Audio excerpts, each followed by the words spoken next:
आज हम लोग बात स्टार्ट करने लगे हैं एक्सरसाइज 9.1 के अपने क्वेश्चन नंबर 12 से ऑनवर्ड्स की। तो मूव करते हैं क्वेश्चन नंबर 12 की स्टेटमेंट पे। इन क्वेश्चन नंबर 12 ही says assuming the average distance of earth from the sun to be 148 into 10⁶ kilometres.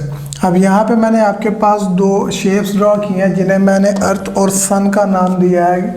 तो यहाँ पे वो क्या चीज़ हमें कह रहा है कि सूरज से लेके ज़मीन तक का ये जो फासला है, जो रेडियस है, कितना है 148 into 10⁶ किलोमीटर्स।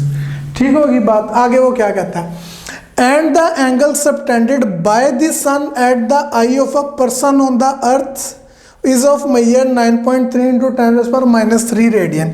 यानी कि एक पर्सन ज़मीन पे खड़े होकर सूरज को जब ऑब्जर्व कर रहा है तो सूरज आंख के ऊपर जो उसका एंगल बना रहा है, दैट एंगल इज दिस।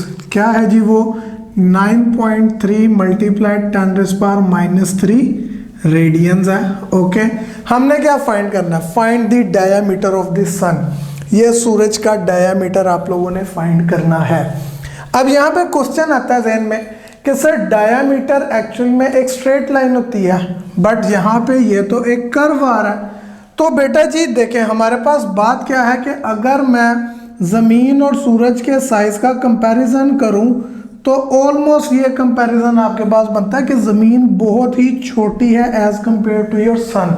तो जब अगर आप इसके मेजरमेंट्स लेंगे तो ये अप्रोक्सीमेटली एक स्ट्रेट लाइन ही आएगी। Will take the approximation. ठीक हो गया। अब चूंकि यहाँ पे मैंने जो शेप्स ड्रा किए हैं कंपैरेटिवली वो साइज़ एग्जैक्टली एक्सप्लेन नहीं हो रहा, दैट इज वाई वो हमें कर्व नजर आ रहा है। क्लियर होगी। अदरवाइज ये अप्रोक्सीमेटली लेंथ ही होती है।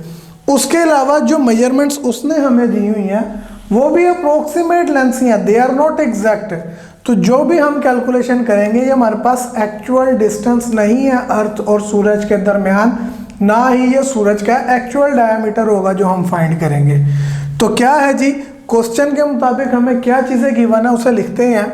आई am given with first thing this distance जो कि है रेडियस, क्योंकि अगर मैं इस सारे को एक सर्कल कंसीडर करूं तो दोनों का दरमियानी फासला मेरे पास आता है इसका radius which is 148 into 10⁶ kilometres.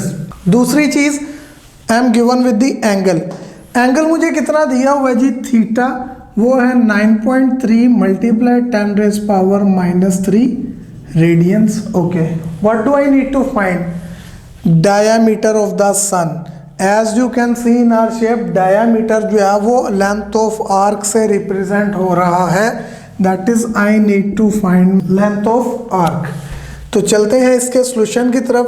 हम लोगों ने length of arc, radius और angle के दरमियान relation पढ़ा हुआ है, L is equals to R theta। Just values इसके अंदर पुट करें। रेडियस कितना है जी 148 into 10⁶ किलोमीटर्स। ओके, एंगल मुझे कितना गिवन है जी, वो है 9.3 मल्टीप्लाइड 10⁻³ रेडियंस। अब हम लोगों ने जस्ट इन दो को मल्टीप्लाई करवाना है, और मल्टीप्लाई कैसे होगा जी, 148 को 9.3 से मल्टीप्लाई करें, आपके पास आ जाता है 1376.4। आगे सेम बेसिस मल्टीप्लाई हो रहे हैं, 10⁶ 10⁻³ से होगी 1, same basis multiply, powers add हो जाती हैं एंड किलोमीटर्स। तो ये आप सिंप्लीफाई करके लिखें। हमें पता है कि डेसिमल को हमारे हमेशा कहाँ होना चाहिए जी, उसकी रेफरेंस प्लेस पे होना चाहिए। तो रेफरेंस प्लेस कहाँ होती है, पहले नॉन ज़ीरो नंबर के बाद, दैट इज़ आफ्टर 1। तो जब आप इसे 1 के बाद लिखेंगे you will gate 1.3764 into 10 power. क्या होता है जी, जब भी डेसिमल शिफ्ट करें मल्टीप्लाई 10 की सम पावर आती है। कितनी पावर, जितने प्लेसेस आपका डेसिमल मूव हुआ है। अब हमारा डेसिमल लेफ्ट साइड पे मूव हुआ है तो 10 की पावर कितनी आएगी, +3। और ये जो 10 की पावर 6 - 3 थी, this will 3 come as it is times kilometres. अब आपके पास क्या होगा जी, next you will have 1.3764 into 10 power. Same basis multiply हो रही हो तो पावर्स क्या हो जाती हैं, ऐड। तो 10 की पावर 3 में 10 की पावर 3 मल्टीप्लाई करने पे 3 + 3 विल बिकम 6 किलोमीटर्स। तो ये मेरे पास आ जाती है जी लेंथ ऑफ आर्क जो हमारे क्वेश्चन के मुताबिक क्या चीज़ है जी, सन का डायामीटर। अब यहाँ पे एक बात आप लोगों ने ध्यान में रखनी है कि वी हैव टेकन द, यहाँ पे अप्रोक्सीमेशंस ली गई हैं, वैल्यूज अप्रोक्सीमेटली हैं, they are not the exact. तो आपका आंसर भी, अगर आप यहाँ पे अपने डिजिट्स को राउंड ऑफ करना शुरू करते हैं तो अगर आप सारा डिस्टेंस देखें तो वो कितने 100 किलोमीटर्स का इसके अंदर फ़र्क क्रिएट हो जाता है। तो इस चीज़ से आपने नहीं घबराना कि हमारा आंसर एग्जैक्ट मैच नहीं कर रहा है या वट एवर। आपने बस ये चीज़ देखनी है कि are your calculations correct, if they are तो आप लोगों का आंसर बिल्कुल ठीक है। नेक्स्ट मूव करते हैं क्वेश्चन नंबर 13 की तरफ। He says a circular wire of radius 6 centimetre is cut, straightened and then bent so as to lie along the circumference of a loop of radius 24 centimetre. यानी कि मेरे पास एक तार थी जो कि बेंड की गई थी इनटू अ सर्कल जिसका रेडियस कितना था, 6 सेंटीमीटर। यहाँ पे मैंने आपके लिए ड्रॉ की है। फॉर एग्जांपल फर्ज किया कि ये मेरे पास वो तार है जिसको मैंने सर्कल में बेंड किया हुआ है। किस सर्कल में जी, जिसका रेडियस मेरे पास कितना है, 6 सेंटीमीटर। आगे वो क्या कह रहा है, इज कट, इस तार को काटा, एंड देन स्ट्रेटेंड, फिर आपने इसको काटने के बाद सीधा किया है अपनी तार को। जब ये एक स्ट्रेट वायर होगी फिर इसको अगेन आपने क्या किया जी, bent so as to lie along the circumference of a loop of radius 24 centimetre. आपने एक लूप के गिर्द अपनी इसी वायर को बेंट करवाया है जिस लूप का रेडियस कितना है जी आपके पास, 24 सेंटीमीटर्स। फाइंड क्या करना है, find the measure of angle which it subtends at the centre of loop. जिस लूप के गिर्द आपने अपनी वायर को बेंट करवाया है उसके सेंटर के ऊपर ये वायर कितना एंगल बना रही है, हमने वो एंगल फाइंड करना है। क्लियर होगी बात? आई होप आपको स्टेटमेंट क्लियर है। इसके अकॉर्डिंगली हम लोग डाटा लिखना शुरू करते हैं। क्या चीज़ जी, मुझे जो सबसे पहली चीज़ गिवन है वो है जी मेरा ये सर्कल जिसका रेडियस 6 सेंटीमीटर है। मैं इसको नाम दे देता हूँ जी R1 का। This is my R1 which is 6 centimetre. तो इस 6 सेंटीमीटर रेडियस वाले सर्कल की ये तार की लंबाई क्या होगी, मुझे ये तार की लंबाई चाहिए क्योंकि मैंने इसी लेंथ को बेंड किया हुआ है आगे। अगर मैंने थीटा कैलकुलेट करना है इस लूप में, रेडियस मुझे गिवन है, थीटा मैंने फाइंड करना है, I need to find this length of arc. और ये लेंथ ऑफ आर्क कितनी होगी, ये दरअसल 6 सेंटीमीटर वाले रेडियस के सर्कल की सर्कमफेरेंस है, इसकी लेंथ है। तो ये हम कैसे फाइंड करेंगे, हम लोगों ने पढ़ा हुआ है जी सर्कमफेरेंस का जो फॉर्मूला होता है वो 2πr होता है। और यहाँ पे जो हमारा सर्कमफेरेंस है R1 के लिए वो दरअसल हमारी लेंथ ऑफ आर्क बनेगी इस लूप के लिए। सॉल्व कर लेते हैं जी इसको। तो क्या आ जाएगा जी, लेंथ ऑफ आर्क इक्वल्स 2π और R1 रेडियस मुझे कितना गिवन है जी, 6 सेंटीमीटर्स। तो जब मैं इनको मल्टीप्लाई करूँगा I will get 12π centimetres as my length of arc. अब मेरे पास लेंथ ऑफ आर्क जो है वो आ गई है, रेडियस मुझे गिवन है, I need to find my theta. How will I find, हम लोग रिलेशन यूज करेंगे L is equals to are theta. अब इसके मुताबिक L मैंने फाइंड कर लिया जी कितनी, my length of arc is 12π centimetres. Radius मुझे कितना गिवन है जी, I am given with 24 centimetres और थीटा एंगल मैंने फाइंड करना है। अब ये 24 सेंटीमीटर थीटा से मल्टीप्लाई हो रहा है, इक्वल के लेफ्ट पे जाके क्या हो जाएगा, divide, you will get 12π over 24 centimetres equals to theta. अब यहाँ से 12 1 जार 12 2 जार, सेंटीमीटर सेंटीमीटर से कैंसिल, तो theta will be equals to π/2 radians. आप लोगों का एंगल आ जाएगा जो आर्क उसके सेंटर पर बना रही है। नेक्स्ट हम लोग मूव करते हैं क्वेश्चन नंबर 15 के ऊपर। सीधी statement, he says 2 cities A and B lies on the equator। अब हम लोगों ने पहले इक्वेटर की बात करनी है, तो यहाँ पे आप लोगों के लिए हम लोगों ने अर्थ की एक शेप ड्रॉ की है। ये हमारी अर्थ है, आपको पता है ऊपर नॉर्थ, नीचे साउथ, राइट पे ईस्ट, जबकि लेफ्ट साइड पे क्या होता है, वेस्ट होता है। With the red marker we have drawn equator. Equator जो ज़मीन के बिल्कुल सेंटर से हॉरिजॉन्टली जो लाइन पास करते हैं उसको हम लोग इक्वेटर का नाम देते हैं। एंड सेकंड थिंग, जो नॉर्थ और साउथ में से पास कर रही होती है उसको हम लोग नाम देते हैं स्टैंडर्ड मेरिडियन का। और एक बात आप लोगों ने याद रखनी है कि from the centre of earth, जो स्टैंडर्ड मेरिडियन के साथ अगर straight line centre of earth से स्टैंडर्ड मेरिडियन के साथ जो मिलती है which that is taken as 0 degrees, उसको हम लोग 0 डिग्रीज लेते हैं। अब उसने बात की है कि दो सिटीज हैं ए एंड बी जो कि इक्वेटर के ऊपर लाई करते हैं, that is on this red line which is passing through east and west. आगे वो क्या कहता है, that their longitudes are 45 degree east and 25 degree west. Equator के साथ जो अर्थ के सेंटर से एंगल बनता है that is known as their longitudes. उसने क्या कहा जी, ईस्ट के साथ 45 डिग्रीज है जबकि वेस्ट के साथ कितना है जी 25 डिग्रीज वेस्ट। तो हम लोग ड्रॉ कर लेते हैं यहाँ पे ईस्ट की तरफ, ये हमारा 0 डिग्रीज है, रेफरेंस आप क्या लें। यहाँ से कहता है जी ईस्ट के साथ वो कितना एंगल बना रहा है जी 45 डिग्रीज। एक बात और दूसरी चीज़, वेस्ट के साथ कितना एंगल है जी, वेस्ट के साथ it is making on the west side N angle of 25 degrees. ये मेरे पास एंगल आ गए जो वो अपने सेंटर के साथ बनाती है। He says find the distance between the two cities taking radius of earth as 6400 kilometres. तो हमारे पास सिटी ए जो कि 45 डिग्री एंगल ईस्ट की तरफ था, सिटी बी जो कि 25 डिग्री एंगल वेस्ट की तरफ था रिस्पेक्टिवली। अब मैंने इन दोनों सिटीज का दरमियानी डिस्टेंस कैलकुलेट करना है, the distance between A and B. तो अगर मैं इस सारे को नोट करूं तो ये सेंटर से इधर तक का फासला, इक्वेटर तक का फासला, this is known as radius of the earth which is given to us as 6400 kilometres. तो हम लोग इसका डाटा लिख लेते हैं जी। अब हमें क्या क्या गिवन है, मुझे जो चीज़ें गिवन है उनमें very first thing I am given with the radius of earth which is 6400 kilometres. Okay, दूसरी चीज़ मुझे दोनों सिटीज़ का सेंट्रल मेरिडियन के साथ या रेफरेंस के साथ एंगल गिवन है 45 डिग्रीज एंड 25 डिग्रीज। तो टोटल एंगल जब मैं दोनों सिटीज़ का दरमियानी फासला that is I am calculating this distance, तो फिर मैं ये टोटल एंगल लूंगा जो दोनों के दरमियान में बन रहा होगा। टोटल एंगल क्या होगा जी मेरे पास theta, that will be 25 degree जो सिटी बी का था प्लस 45 डिग्री जो कि ए सिटी बना रही थी। तो टोटल मेरे पास कितना हो जाता है 45 plus 25, that makes a total angle of 70 degrees, theta आ गया।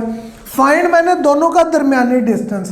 तो इफ यू कैन सी ये मेरे पास लेंथ ऑफ आर्क बन रही है मेरे सेक्टर की। दोनों सिटीज का जो दरमियानी फासला है वो मेरे पास क्या है जी, basically my length of arc. तो कैलकुलेट कर लेते हैं एल आर और थीटा का रिलेशन जो हम लोगों ने पढ़ा हुआ है, and that relation was L is equals to are theta.